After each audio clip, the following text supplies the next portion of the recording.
ونعوذ بالله من شرور أنفسنا ومن سيئات أعمالنا من يهده الله فلا مضل له ومن يضلله فلا هادي له ونشهد أن لا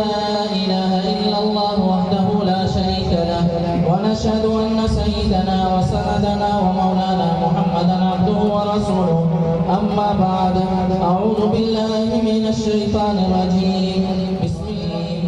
يا أيها الذين آمنوا اتقوا الله حق تقاته ولا تموتن إلا وأنتم مسلمون وقال الله تعالى في موضع آخر يا أيها الناس إنا خلقناكم من ذكر وأنثى وجعلناكم شعوبا وقبائل لتعارفوا إن أكرمكم عند الله أتقاكم إن الله عليم خبير وقال الله تعالى في موضع آخر ربكم الذي خلقكم من نفس واحدة وخلق منها زوجها وبث منهما رجالا كثيرا ونساء واتقوا الله الذي تساءلون به والأرحام